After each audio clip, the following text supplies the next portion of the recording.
rise and place the flag. I pledge allegiance to the flag of the United States of America and to the republic for which it stands, one nation, under God, indivisible, with liberty and justice for all. Good evening, everyone. Today's October 3rd, 2011. The time is 5 p.m. The regular meeting of Greensburg Board of Wishes called to order. This time requesting all cell phones, pagers, and any other electronic devices be silenced, please.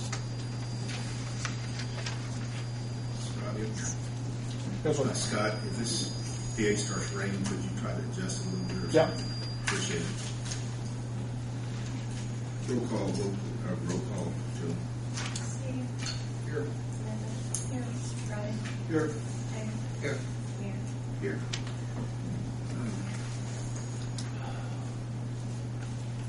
To have a motion to approve the minutes of September 6th regular meeting.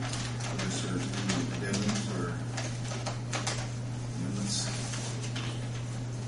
Hearing none, roll call vote, please, Jim. Oh, we have made a motion.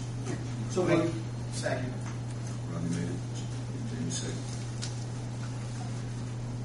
Steve. Aye. Linda. Yes. Jamie. Yes. Riley. Yes. Here. Yes. First item on agenda, new business, Pepper Cooper, health insurance renewal distribution of information.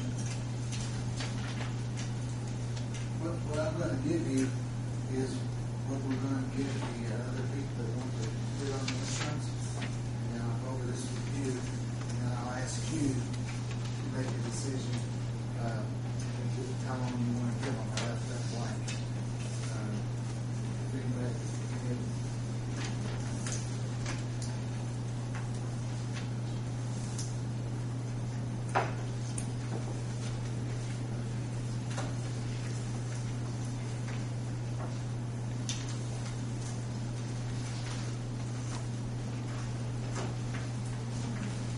Is there anybody here that's wanting to bid on that? I'm happy to give you one of these two, if you're going to have to make a note on it.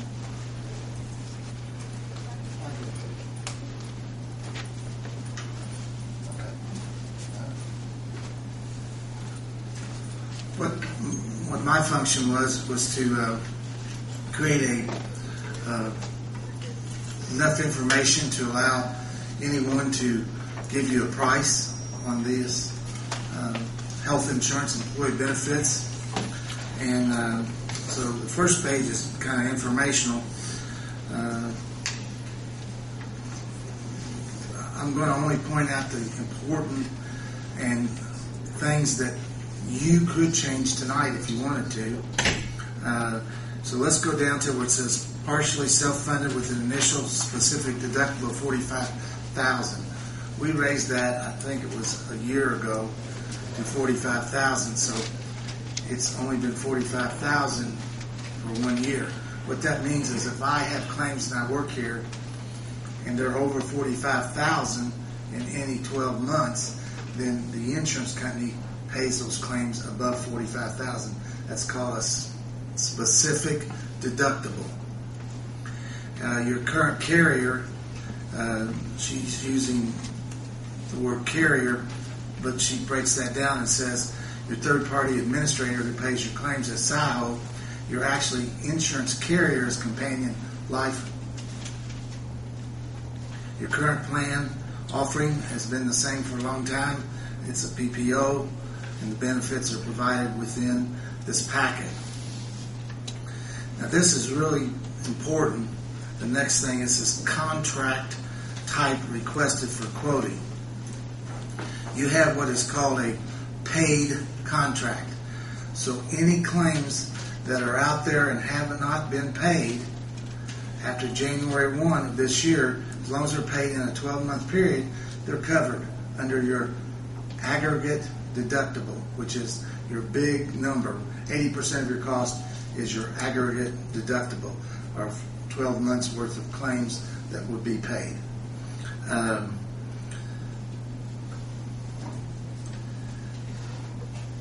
So what I said in this, I want to call them specifications, is that they have to bid what you have. which is a 24/12 or a paid contract. But I think it would be appropriate that they could give an alternate quote for an 18/12. What's that mean? That means that you would only go back till July 1st for any claims that are out there that you don't know about. And if they are paid in the next 12 months after January, they're covered under an 18/12 contract. So they go back 6 months, go forward 12 months. I don't believe it would be appropriate, based upon what I know about the claims, to do anything more risky than that. You could put a 12/12, which means none of your claims behind you are going to be paid under your aggregate. Only the ones that are incurred in the next 12 months and paid in the next 12 months. So I think this is an appropriate contract. It's exactly what you have, but it gives other people an opportunity to bid an 18/12, which obviously should be less maximum cost because you're covering 6 months of claims that you hope aren't there, or you're not covering them. That's the big question. So just wanted to go through that. And So Pepper, are you doing the 18/12 now? Or is it 24/12? we have what is called a paid contract, which means any claims out there, if they're paid in the next 12 months, goes towards the aggregate. That's the best contract. But it would be hard for these people to get a paid contract because they're not on the case. So 24/12, I think, is sufficient. Means if you had a claim January 1 of 2011, as long as you get that claim paid by December 31st of 2012, it's covered under a 24/12. So I'm trying to be as fair as a salesman can be, and that's a 24/12. We have a paid contract. I don't think they could get a paid contract. So I put in our 24/12, and then I gave them the option of getting an 18/12, which depends on every day. Things can change. And I want whoever is going to bid on this to give their name, phone number, and address to the clerk treasurer's office so that if claims change, then I can send them those claims. Example, someone goes in the hospital today. Doesn't say anything about that here. But it's our responsibility as agents to make the reinsurance carrier aware of that. And if the person does not come back to work before January 1, then there could be a lapse in coverage for you as the employer that wouldn't be covered. And somebody asked me this today, and I don't think he's here, but he wanted 3 years worth of prescription drug claims. So I'm going to get those for him, but if I get them for him, whoever's name you have, I'm going to send them a copy of it. So that we're trying to keep whatever's here going to everyone. Now, it says all quotes due in the clerk treasurer's office by 3 p.m. on, and that's, I wanted to put a blank there, but that's something that you would have to decide, and I would ask if it's okay with the chairman or the mayor. Anyone who's here that's bidding on these should speak up and say how long they think it takes to get it done. What we discussed was in December. I thought we wanted to look at this. Yeah. We do, but I mean, it has, our final decision will be made up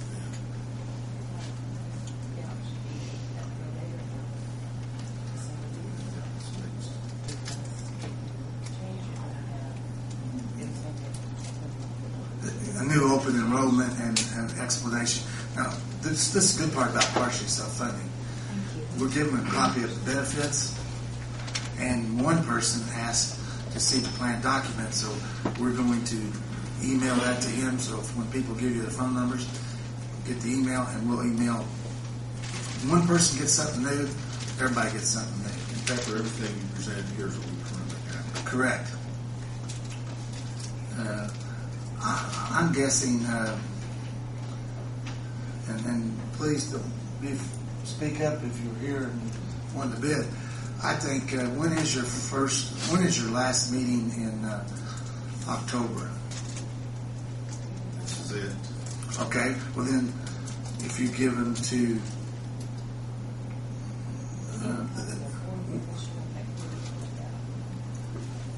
so it's your all's call, but I think at least 3 weeks they would need to get a quote. You agree with me, or? Yes. Okay. Yeah. Is that plenty of time? Yes. Okay. I'm just going from my experience. Our next meeting is the 7th of November, And that's on what day? Monday. Okay. If It's on Tuesday, election. oh, okay. Friday. Thursday. You close when? Tuesday and Friday. What day is Veterans Day? Friday. Well, why don't we ask that they come in on that Thursday? We need to have them this month Okay. in order to give that committee the time to get together. Which I've got. About the 31st, it's a That's on Monday. this committee. Okay. Do you hear that? June 31st? It's a Monday, 31st, that's a week before we meet. I don't know how much time they'll need, Well, because they'll have to take all of them and go through. well, if you, apple to apple. yeah, well, if you, And we've got the questions that the consultants will get for that committee, so it'll make it easier. All this consult review and Yeah, and that person needs to have it. So, today's the Third. third. 3 weeks That's is the 24th. almost 4 weeks. That's 4 weeks. That is 4 weeks. Well, what about the 3? Okay, that's the 24th. I think you need to go with the 3 to give them time. That gives them a couple of weeks. And with 1 week being 2 days off, there won't be time in my office for anybody to meet with if they roll out. now, I would suggest this. Once these are turned in, could you have a short meeting, and maybe you could be here, and you officially open them? Because that way, not only do you have your consultant looking at them and your employees looking at them, but the brokers could look at them too, so that everybody be ready to be on the same page as your first meeting in November. I have another question as well. Once this is reviewed, you have all the information, you're going to get a quote. Can you give a more updated quote later? You know, if I could answer one of those, I think my notes show that today was the day to release the spec information. That's what we're doing now. And then they were to be turned in on November 7th. So that they're turned in on November 7th, and then and Pepper, I believe, is correct in that you want to do it at the meeting. You want to open these up so that it's done in public. Now, this isn't a conventional bid in that you're going to be able to read through all of this, but you want certainly it's sealed until the meeting takes place and it's open, and then it's turned over to the clerk treasurer's office. And only at that point would you be able to turn it over to the consultant for it's a lady, right? Yes. Yeah, for her review. Just going to be with that committee. Correct, but presumptively she'll want to even review it before she has a chance to receive it from the committee. That's true. And there would be a separate meeting set up for that. No, I don't think any of the stuff was necessarily set in stone, but that's what was talked about. And I went through my notes on this, and the 7th was the day. You can set up another Board of Works meeting, but I do believe you're going to want to open this up at a public meeting. That would work.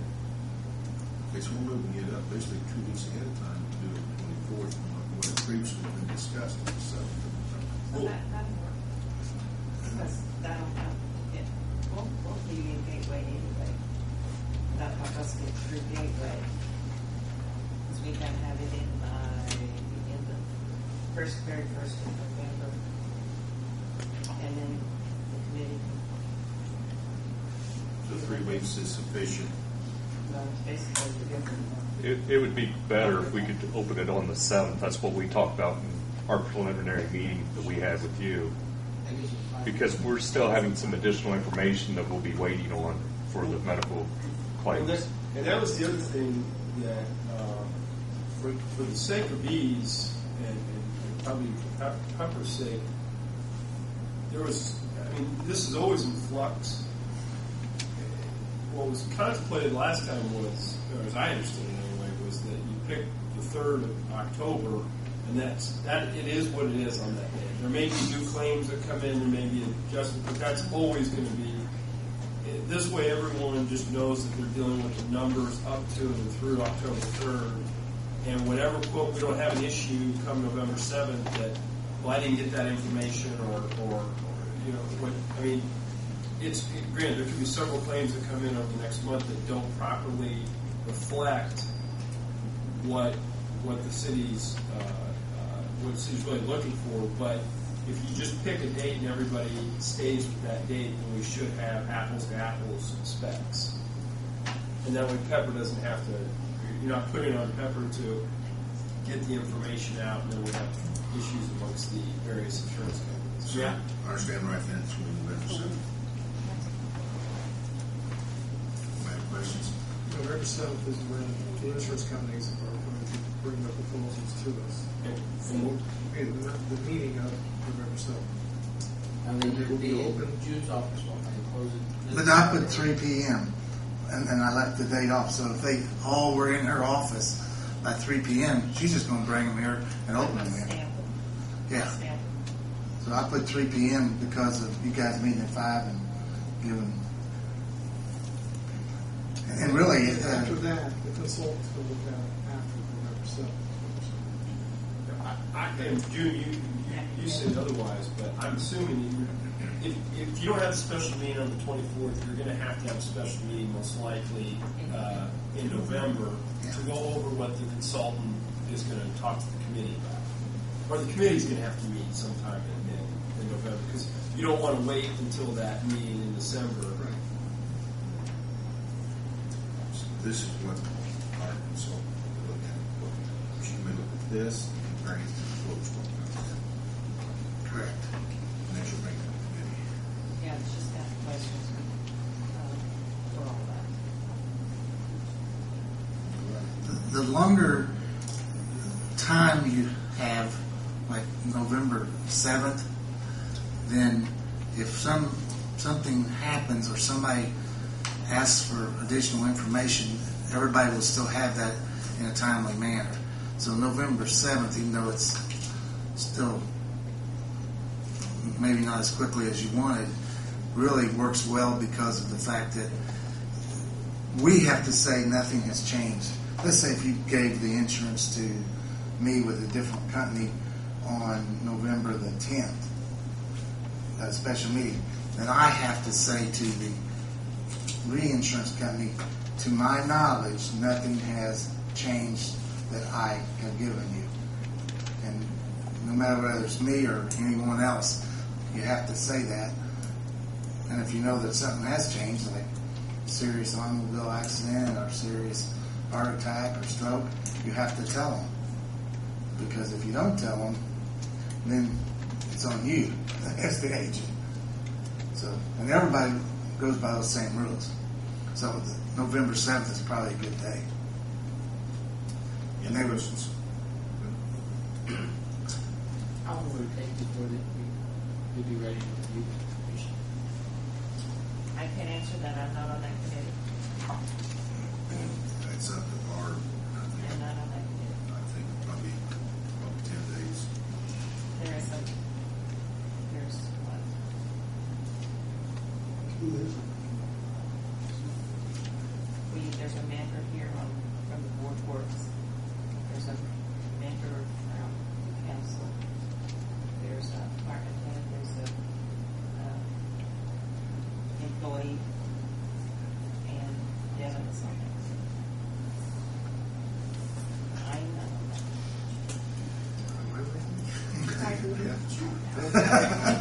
Did you know? I think it's the same as the like wellness committee. It's the same as the wellness committee. So Steve, you're on that. Oh, okay. Now you're. Yes.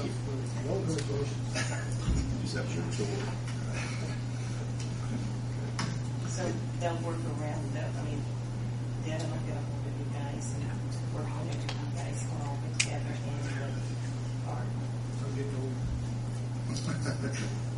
And she was very, very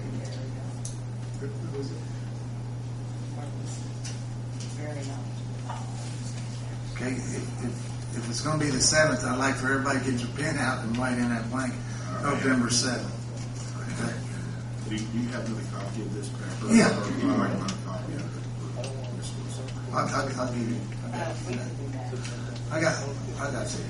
Yeah, I have plenty of copies. Just put November 7th in I there. got it. And then I think that makes everything's on a level playing field.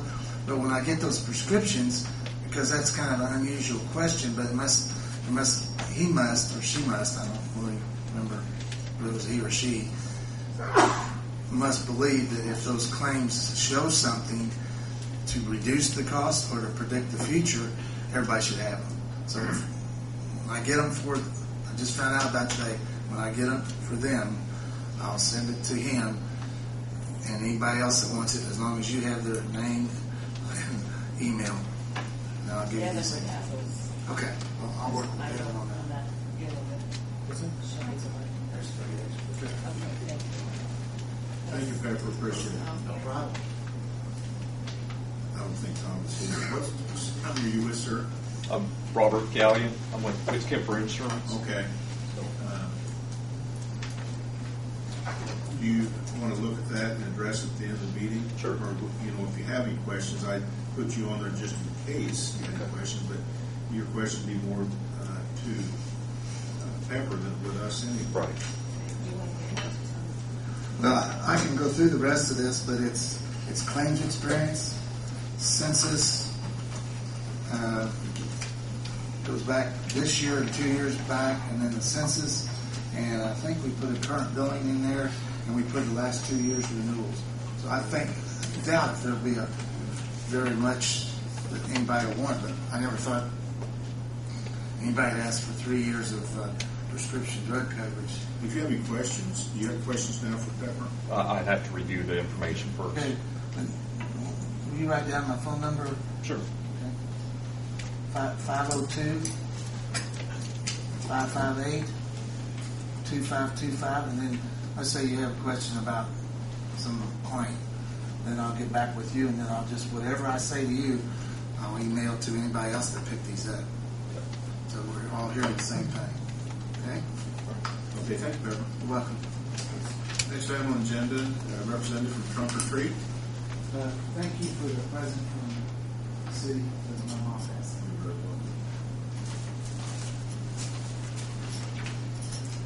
Hi, I am Kelly Belt, and I'm from Community Church. We are working together with some of the local churches again this year to organize Trunk or Treat. We went to the county commissioners meeting a couple weeks ago and got approval to use the courthouse lawn again this year.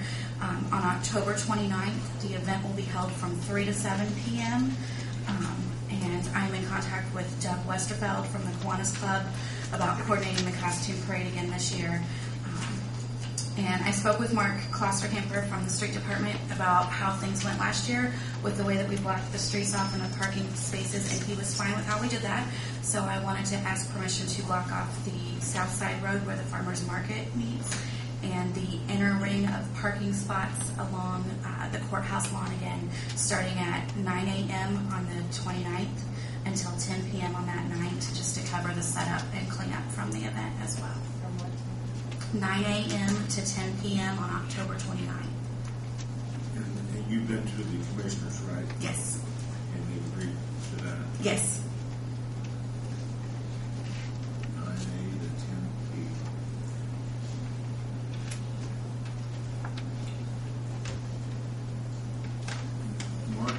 use your barricades, or just set up cones, or what? We barricade the South Street, and I honestly don't remember how we done it last year on the inside. We used cones. We grabbed, I think, pretty much all the cones we had and just tried to block center of the space all the way around. I think we ran out of cones before we got there. We ended up using tape on the east side. We just closed off the entire interior parking. So you, police, and fire is okay with it? Okay. Same as last year. Does the board have any questions or concerns? I entertain a motion to approve their request.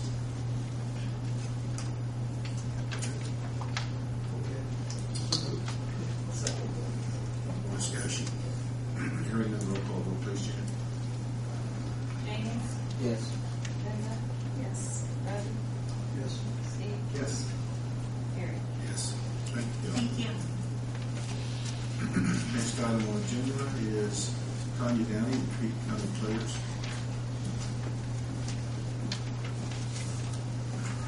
Good afternoon. Sir. I'm Bill Blank. This is Tanya. She'll translate if you don't understand what I come across with. I'm Bill Blank, current president of Tree County Players. We're here to request use of the gym for a planned production. The performance dates would be November 17, 18, and 19. That's a Thursday, Friday, Saturday evening. We would like to load in on Sunday the 13th. This is a small show, just 3 in the cast. Very simple set, so it's not a lot of stuff coming and going. We would rehearse Monday, Tuesday, and Wednesday, the 14th, 15th, and 16th. We could load out that Saturday night. It's easier on us if we could kind of pack it up and load it out Sunday the 20th. You may recall we did another show here before.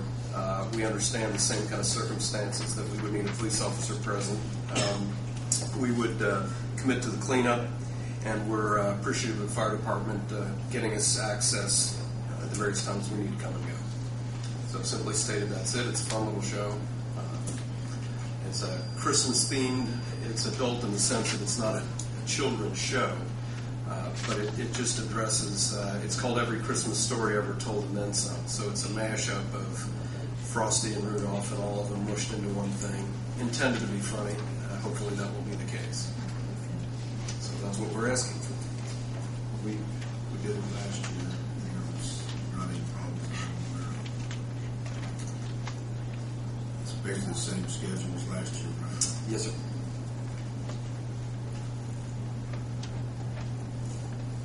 Tanya will be directing, so if you have any questions or anything, let me know. There will be a dinner theater as well on Friday and Saturday night. We're partnering with the Arts and Cultural Council of Decatur County. They will be putting on the dinner and we'll be putting on the show. Good project. We got a lot of positive feedback last year. A lot of the community really enjoyed coming here. And we want to just redo that again if possible. You take care of scheduling some police department meetings, right? Yes. And it'll be marked off where they can only come to the restaurant. Yes. Same as before, where we'll limit access except to the restrooms there. Entertain a motion to request.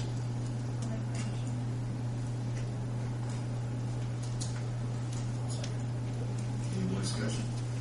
Hearing none, roll call vote, please, Jim. Steve? Yes. Brad? Yes. Jamie? Yes. Linda? Yes. Gary? Yes. Thank you very much. Auditions are Thursday, Friday, and Saturday. Good luck, Tanya. Next item, Brian Roberts, Winter Farmers Market. When does Winter Farmers Market? First farmers market, winter farmers market, I should say, is geared for November 12th. The summer farmers market is going to wind up on October 14th. So we'll begin yelling last call for all who want the produce there. But last year was the first time we tried it, having one market a month during the winter. I think it was pretty successful. Had a good turnout. And vendors are looking forward to it again this year. They'd be the same circumstances as last year. It'd be one time a month, the second Saturday of each month, which would be November 12th, December 10th, January 14th, February 11th, and March 10th. And it would be, we would ask that the gym be opened at 8 a.m. so the vendors can come and set up. The market would officially open at 9, and we'd close the market at 12, and we usually are out by 12:30. I think we usually, again, we just use the gymnasium. We, all people who need to use the restroom, we open up the mayor's office and use the mayor's private restroom. We just let them use the side door. We really didn't have a problem. Everybody's pretty civilized that attends the market. November 12th, December 10th, January 14th, February 11th, and March 10th. It's the second Saturday of every month. And we coordinated. Chief Chasteen was fantastic in either setting up a clothed officer, or she herself was there many times. So that worked well. So we'd essentially be asking for the same use, just like last year. Now there's a possibility that we might have access to a space on the square, which we might, no offense to the city hall, but we might jump on that if that's available. But I did want to come and ask for permission to make sure that we have a backup plan. I understand that business is downtown. Yeah. If we could get it, we always hope everything's full, but if not, we might try to jump on the space. Is this strictly food or food and crafts? This is food and crafts. We open it up during the winter months only because there's just not enough produce, really. But we will have, probably in the beginning season, we'll probably have some leafy greens out of some hothouses. We'll have the pork. We'll have probably still some pumpkins and the late fall things. There are some people who are going to try the tomatoes this year, and that's one of the things with winter markets is that this gives the vendors, the farmers, a chance to make a year-round wage. And some of them are putting in hoop houses and that strictly for these types of markets. So, but a lot of baked goods, that sort of thing as well, and especially around Christmas, we get a lot of good Christmas crafts and that. So we do. I don't think we were ever too crowded to where we needed a much larger space. I think the gym will serve us pretty well. Any problems last year? No. There are many good uses to the property. Any questions? Take a motion to find the request. I'll make a motion to approve the winter farmer market for the dates. Second. Any more discussion? Hearing none, roll call vote. Linda? Yes. Jamie? Yes. Steve? Yes. Brett? Yes. Gary? Yes. Increase.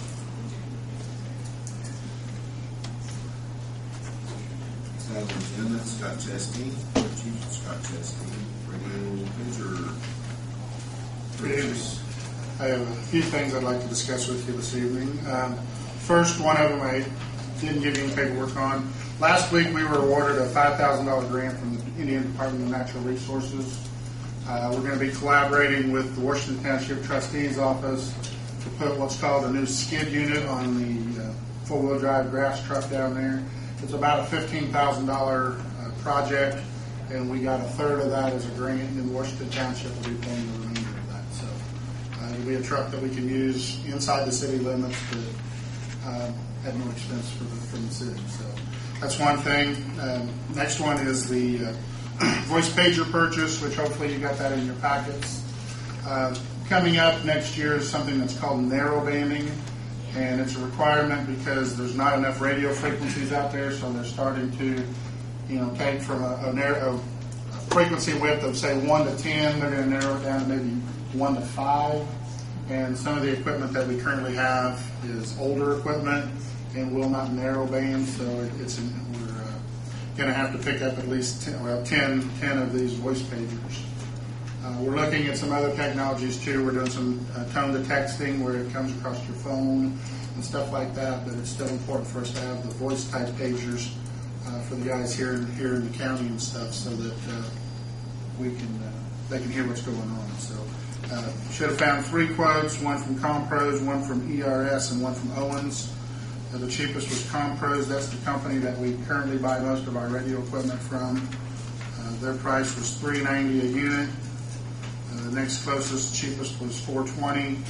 So my recommendation would be to purchase the equipment from Compros. And we did have money budgeted. We have foreseen this coming for a few years, so we did have the money budgeted in our budget to buy this equipment. You have voice pagers right now, right? We currently do. Yeah, this is. And what are you used to those when you buy these? Are they worth? We only have. Yeah, we do not have enough. Once the narrow banding takes place, a lot of them will become obsolete because they're 10, 15 years old. So we need these new ones to give to the guys to make sure that they've got the equipment so that they can hear what When the switchover is made. when the narrow banding is done, like I said, those will become obsolete. So No other department, no one can use them. we haven't found anybody that have to work now. Because again, what happens is they narrow that down, and the way they're, I'm not an electronics guy, so, but when it narrows it down, then it makes it pretty much obsolete, the fact that it won't narrow down. You might be able to hear something on it, but it may be hit and miss or something like that. If there's $1,300, you budget this particular item for that. Yes. Yes, Because we actually had the pagers, and we also had to look at all the radios that we have. Knock on wood, we've only found one out of the 27 plus radios that we have that weren't compliant. So, and again, it's a radio that came about, and it's over 20 plus years old. So. We, in the past, we've gotten the warranty, and we've really never used it. So to save the amount of money that it was per unit for the warranty, we chose not to do it this time, just to.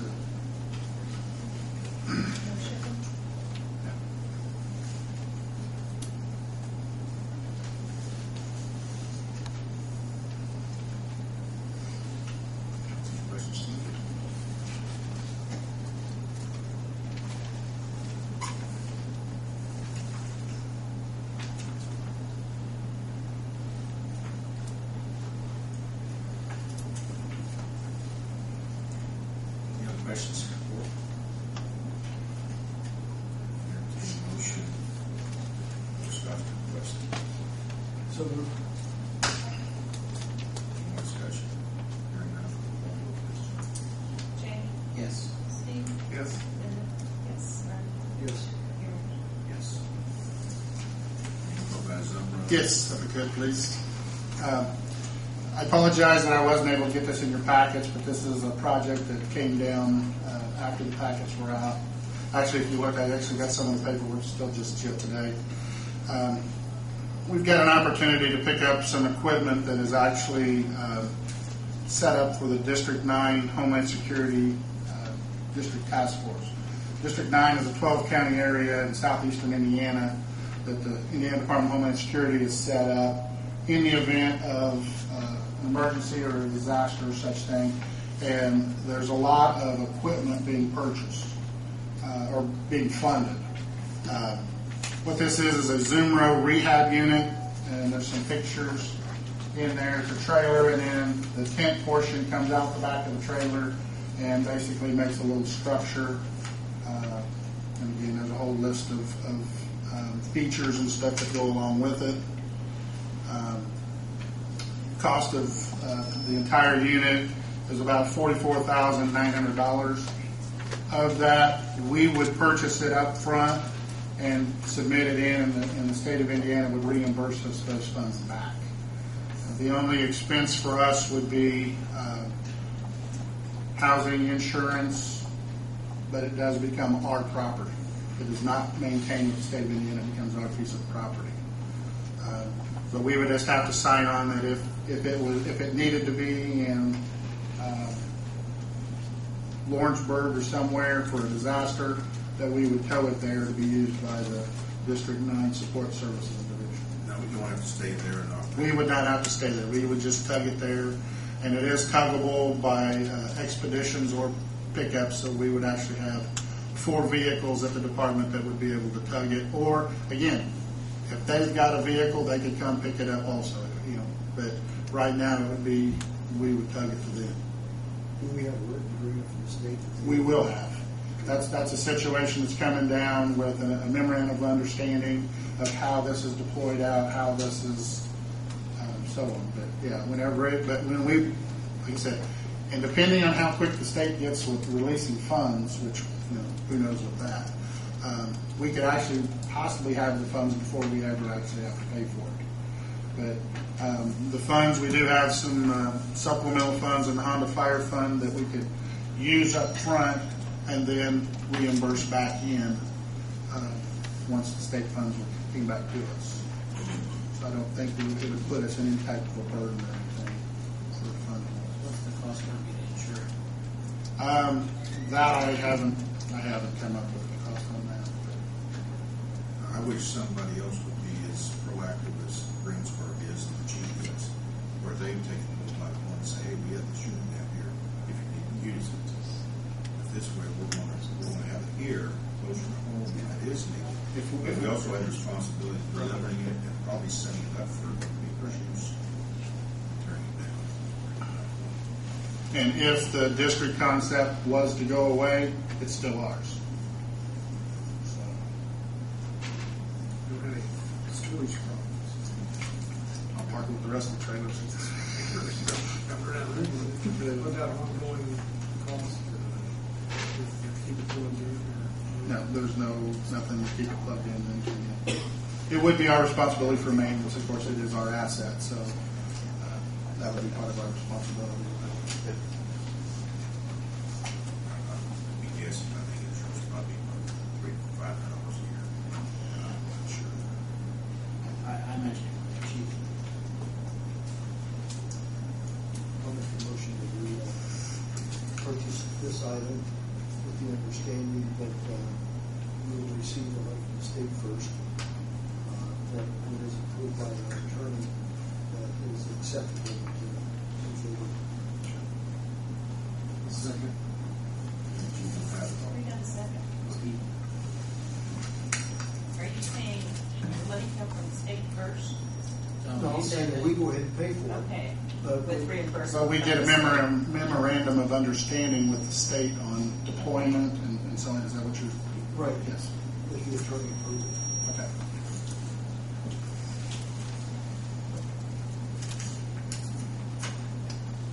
Any more discussion? Jamie? Yes. Steve? Yes. Rodney? Here. Thank you. Thank you, Scott. Next item on the agenda, Mr. Mark Walker, Kansas, School Superintendent, purchase of the truck. Good evening. First thing, we had a contract last month for the design of the Vandalia Road Bridge. I think everybody should have got an updated letter where Tim got an opportunity to review it and found everything to be okay. That's just for your information. When the county redevelopment commission had some excess funds this year, they gave that funds equally between the city and the county for certain projects. One of the things they approved was for the county highway and the city street department each to purchase a new tandem axle dump truck with snow plow and salt spreader box. So that's where the funding comes from this. There's no city funds involved whatsoever, per se. Unfortunately, we only have one brand of truck that we have any kind of local dealership for, and because we use it when it's usually a crisis situation with snow removal, we looked at an international because we wouldn't have to transport it to Cincinnati or Indianapolis for maintenance. or any kind of warranty work, repairs that need to be made rather quickly. So what we've done, we've obtained 3 quotes. Those are from 3 international dealers. Selking has a branch in Muncie, which was closer by, and the next nearest one was Palmyra. There was actually one other one, but it was over by way over on 50, I think. And to get there's no good way to get there. So I went ahead and got the one from Palmyra, Muncie, and then Greensburg. And you see the 3 prices they gave in front of you. They're all 3 identical trucks, identical equipment. We used the international dealers bid sheet that we provided to all 3 of them, so they knew exactly what they were getting. There wouldn't be any reason for any concerns. And the low price was sure by $1,400. And my recommendation would be for the board to go ahead and purchase this truck. Aren't these quotes were all identical? Identical. The equipment was entered into the, like I said, the International Truck Dealers Program. So all 3 of them got exactly the same vehicle with exactly the same packages. And they all 3 chose to use Kaufenberger out of Cincinnati for furnishing of the snowplow and the salt spreader. Do you remember how much they wanted this on everything? $130,000, I believe. The county got theirs a little bit quicker than we did. Theirs was $287 less because there was a change in tire prices. That was the only difference between the 2, of about $50 a tire. The vehicle's identical to the county's except for the tire change. You're giving approval how long delivery and setup time for They all of them said that it would be anywhere between 8 and 12 weeks. The money's sitting. All we have to do is submit the claims, and we actually don't even pay for it. It's actually paid for by them directly from the Bank of New York, isn't it?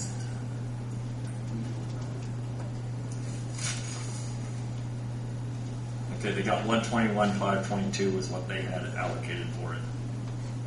But we have some contingencies in there as well. Correct.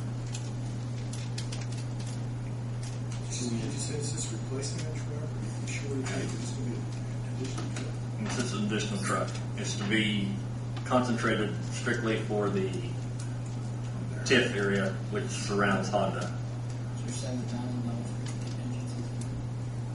You're saying you're around $7,000? We had to estimate prices for everything when we went through this process with the County Redevelopment Commission. I don't know if you're familiar with it. I can tell you there's $314,000 for right-of-way in Liberty Circle East, which is a road reconstruction that was damaged during the Honda project. Scott had a weather siren placed out, I think, at Flakes Hill. The new truck, there was the new truck at 121. There was 2 signal locations that Honda was interested in having traffic signals installed. One at the state-controlled intersection at the overpass, and the other one in front of their business. That's $353, and then we got assigned the responsibility of replacing County Bridge 188, which is a county bridge, but it's in our area, and that's the narrow 2-span stone arch that sits out on the Vandalia Road. It's entirely in the city limits, and there's $72,000 worth of contingency change we built into it. I didn't remember how much was in there. It's pretty well, it's real near to being identical with that last one we got a couple years ago. Larger plow. The plow, the snow markers won't bounce the blade on this one. The trucks we use currently, they call them plowable snow markers, but they just up, down every time you hit one. The blade markers are a god-awful disaster. So this plow's got a lot heavier plow on it. It's higher, so you can drive it at higher speeds that you drive out there. And the salt spreader's stainless steel versus mild steel.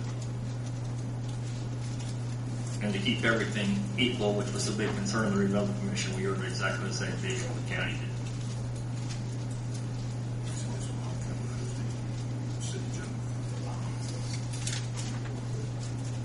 Do what? That's up to you. Do you want it? I'll make the motion that we purchase the truck through Church.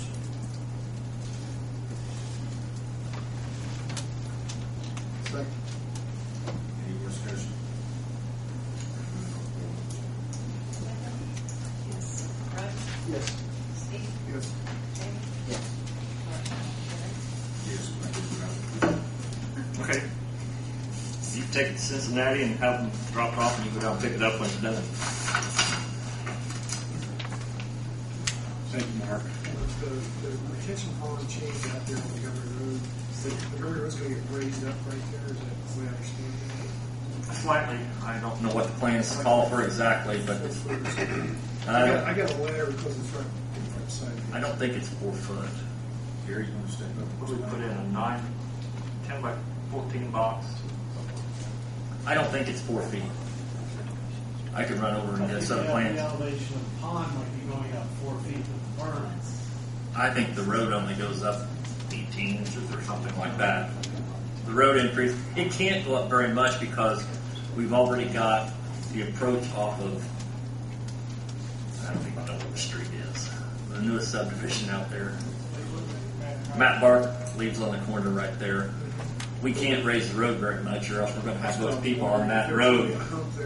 Yeah, they can't come up and be sitting on a 4-to-1 slope to try to pull out in poor weather conditions, so it's very minimal in change. What do you expect that to say? We've got to still obtain some right of entries and some drainage easements, get that all resolved. OPRA time dictates the project, but we're figuring maybe by December to have the notice of award out or notice to proceed. Bids have came in. Bids were received last Wednesday.